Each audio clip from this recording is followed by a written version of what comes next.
नमस्कार, capital TV के इस खास प्रोग्राम खबरों की खबर में आपका स्वागत है। एक खबर आ रही है विपक्षी एकता की। विपक्षी एकता की कवायद कांग्रेस की तरफ से हुई, दूसरी पार्टियों की तरफ से हुई, लेकिन अभी जो खबर आ रही है वो पूर्व प्रधानमंत्री और जनता दल सेकुलर के नेता एचडी देवेगौड़ा की तरफ से आई है। एचडी देवेगौड़ा साहब ने ये कहा है कि सेकुलरिज्म खतरे में है, इसलिए सभी सेकुलर पार्टियों को एक व्यापक विपक्ष के रूप में सामने आना चाहिए और भारतीय जनता पार्टी को एक बड़ी चुनौती पेश करनी चाहिए। लेकिन क्या विपक्षी एकता की बात एक जुमला बन गया है, एक ऐसा घुसा पिटा जुमला कि बार बार इसको दोहराया जाता है और बार बार इसका खंडन कर दिया जाता है। अभी हाल ही में कांग्रेस की तरफ से विपक्षी दलों को बुलाने की कोशिश की गई सीए के ऊपर। सोनिया गांधी ने तमाम विपक्षी पार्टियों को बुलाया, लेकिन उनमें विपक्षी पार्टियों की तरफ से जो है एक बड़ा कोल्ड शोल्डर उनको दिया गया। उसकी तरफ से ममता बनर्जी नहीं आई, जो बार बार ये कहती हैं कि भारतीय जनता पार्टी के खिलाफ एक व्यापक आंदोलन होना चाहिए, एक व्यापक एकता होनी चाहिए, वो नहीं आई और दूसरे दल भी नहीं आए। तो क्या वजह है कि भारतीय जनता पार्टी के खिलाफ जो एक विपक्षी एकता की जो बात होती है वो नहीं बन पाती है? जिस तरह बनाने की कोशिश की जाती है उस तरह से नहीं बन पाती है। एक हाफ हार्टेडली इसका एक कोशिश की जाती है। सबसे पहले इसमें हम देखेंगे कि क्या वजह है कि आखिर विपक्षी एकता जो है वो पीछे रह जाती है। जो भारतीय जनता पार्टी, जब नरेंद्र मोदी 2014 में एक व्यापक मैंडेट के साथ, एक भरपूर मैंडेट के साथ सत्ता में आए थे, उस समय भी ये लग गया था कि कांग्रेस अब उस स्थिति में नहीं है कि वो भारतीय जनता पार्टी को कोई बड़ा चैलेंज दे निकट भविष्य में। उसकी हालत बहुत ही ख़राब हो गई थी, उसकी 40-45 सीटों के बीच में सिमट के रह गई थी कांग्रेस पार्टी। तो उस वक्त जो एक पार्लियामेंट के अंदर एक भारतीय जनता पार्टी को एक विपक्ष की तरफ से कोई चुनौती पेश करने के लिए एक कोशिश की गई थी कि जनता परिवार, यानी कि जो जनता पार्टी थी उससे टूटकर जो पार्टियां बनी हुई हैं उसको इकट्ठा किया जाए इस कोशिश में, और इकट्ठा करके एक पार्टी बनाई जाए।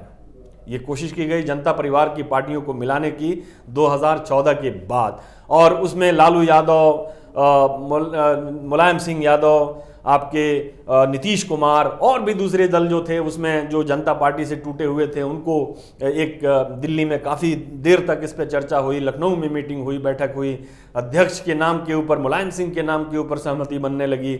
लालू यादव और नीतीश कुमार भी उस बैठक में मौजूद रहे। नीतीश कुमार भी जाहिर है कि उस 2014 के चुनाव में भारतीय जनता पार्टी के साथ एनडीए गठबंधन से बाहर निकलकर अपना अलग चुनाव लड़े थे और उनकी हालत बिहार में बिल्कुल खस्ता हो गई थी। 2 सीटों के ऊपर वो सिमट गए थे। तो उस समय नीतीश कुमार को भी एक प्लेटफॉर्म की ज़रूरत थी और उन्होंने ये उस विपक्षी एकता में एक अहम भूमिका के तौर पे एक अहम खिलाड़ी के रूप में सामने आ रहे थे। लालू यादव और नीतीश कुमार में उस वक्त कुछ अनबन भी हुई थी। बाद में बिहार में जो 2015 में जो चुनाव हुए थे, बिहार विधानसभा चुनाव, उसमें उसी विपक्षी एकता के एक्सटेंशन को आगे बढ़ाया गया था। हालांकि पार्टियां दोनों एक नहीं हो पाई थी, लेकिन ये ज़रूर था कि उसमें विपक्ष को जो है एक महागठबंधन के रूप में उसमें आगे बढ़ा जाए और उसमें कांग्रेस और जनता दल यूनाइटेड और राष्ट्रीय जनता दल ने मिलकर चुनाव लड़ा था और भारतीय जनता पार्टी को वो चुनौती देने में कामयाब हुए थे। आरजेडी, जेडीयू और कांग्रेस ने मिलकर वहाँ पे सरकार बनाई थी, लेकिन ये सरकार बहुत ज़्यादा दिनों तक नहीं चल सकी। कुछ अंतर्विरोध थे। जाहिर है कि लालू यादव ज़्यादा एम्बिशियस हो गए अपने बेटों को लेकर। नीतीश कुमार को ये भनक लगने लगी कि शायद अब उनकी लालू यादव एक तरह से उनको एक डिच देने वाले हैं, तो नीतीश कुमार ने पहले ही उनको एक डिच देकर और भारतीय जनता पार्टी के साथ उन्होंने अपना एक फिर से गठबंधन तोड़कर लालू यादव से भारतीय जनता पार्टी के साथ हाथ मिला लिया और अभी उनकी सरकार चल रही है। लेकिन इस बीच में एक और बात आई कि नीतीश कुमार जो हैं वो छोड़ सकते हैं एनडीए, और वो एक आरजेडी में भी एक कवायद चलने लगी कि भाई इनके साथ मिलकर एक गठबंधन बनाया जाए। कुछ नेता इसमें सहमत थे। जो केंद्रीय नेतृत्व था, जो सबसे महत्वपूर्ण आवाज़ थी, वो आरजेडी के जो अभी लालू यादव के सुपुत्र हैं वो इसमें इसके लिए खिलाफ थे। तेजस्वी यादव ने कह दिया था कि नीतीश कुमार से किसी भी तरह से कोई समझौता नहीं होगा, तो वो समझौते की बात खत्म हो गई थी।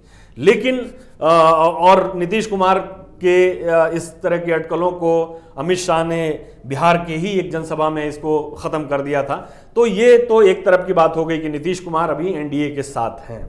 लेकिन फिर विपक्षी एकता की बात, विपक्षी एकता में क्यों सारी पार्टियां जो हैं एक साथ नहीं आ पाती हैं, क्या वजह है? इसके कई वजह हैं। सबसे पहले तो एक अपना एम्बिशन, दूसरी वजह यह है कि कांग्रेस पार्टी अब उतनी मजबूत पार्टी नहीं रही, उसका आधार जो है उतना मजबूत नहीं रहा है कि वो कोई उसके इर्द गिर्द कोई बड़ा एक गठबंधन जो है वो तैयार हो जाए या बड़ी कोई एकता बन जाए। उत्तर प्रदेश में 2 बड़ी पार्टियां हैं, कांग्रेस की हालत वहां पे खस्ता है, बिहार में कांग्रेस की हालत खस्ता है, और उसी तरह से आप दूसरे महाराष्ट्र में भी अब कांग्रेस की वो स्थिति नहीं रही।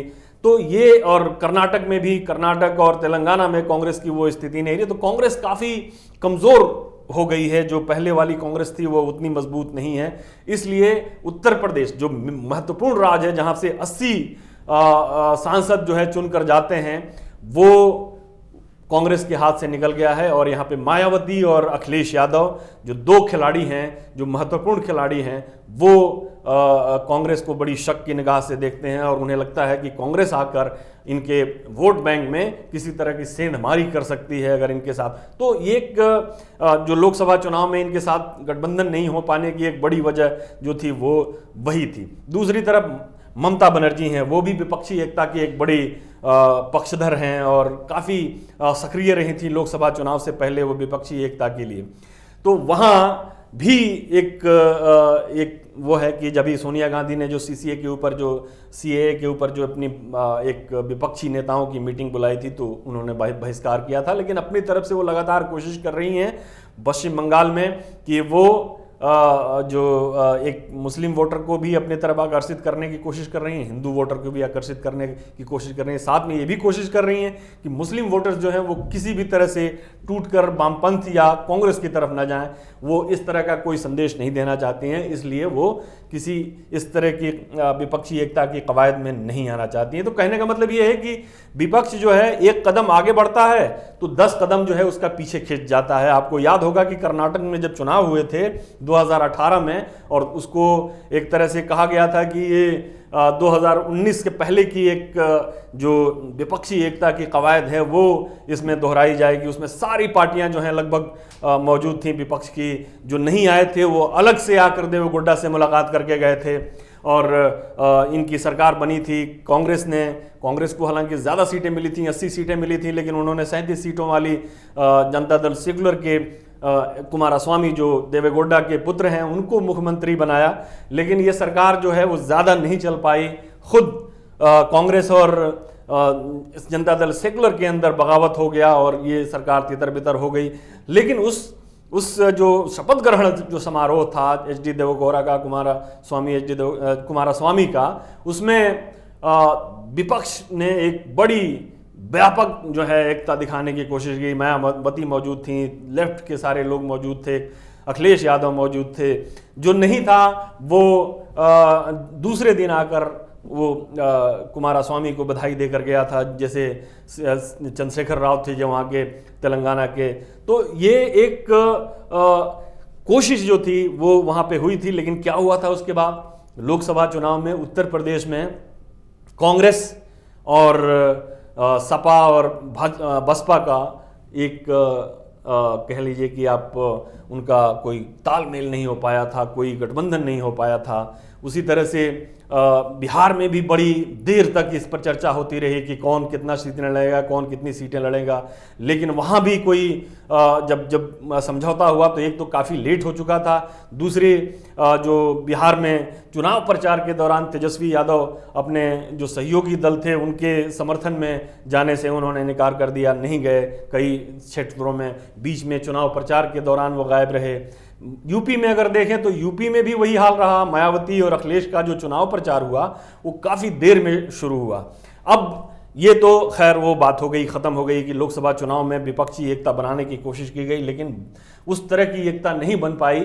और यूपी और बिहार में, यूपी में तो हालांकि कुछ सीटें जो हैं अखिलेश यादव और मायावती के गठबंधन की वजह से इन्हें मिल गई, लेकिन बिहार में ये बुरी तरह से नाकाम हो गए। बिहार में एक तरफ से कह लीजिए क्लीन स्वीप हो गया, सिर्फ किशनगंज की सीट को छोड़कर उन्हें कोई सीट नहीं मिली। अब जो है एक शक की जो सुई होती है, शक की जो गुंजाइश रहती है, हालांकि पॉलिटिक्स है, पॉलिटिक्स में कुछ नहीं कहा जा सकता है कि कब किसे किसकी ज़रूरत पड़ जाए।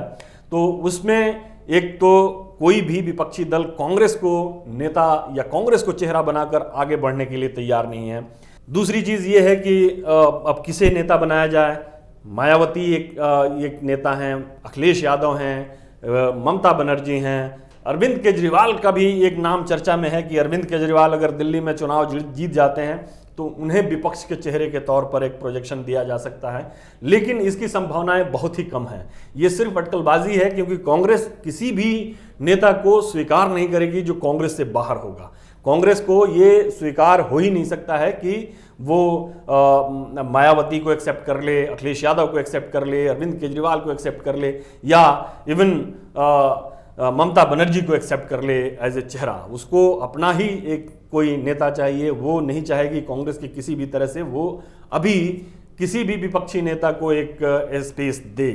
तो अभी जो है चुनाव होने वाले हैं। नीतीश कुमार भी एक चेहरा थे, लेकिन नीतीश कुमार ने तो लगभग अपना स्टैंड जो है वो क्लियर कर लिया है अमित शाह के बयान के बाद, तो वो तो नहीं होंगे। लेकिन ये मायावती, अखिलेश यादव, अरविंद केजरीवाल, ममता बनर्जी, ये ऐसे चेहरे हैं जो विपक्षी एकता को एक करने की, विपक्ष को एक जगह लाने की, कांग्रेस से इतर या कांग्रेस के साथ लाने की कोशिश करेंगे।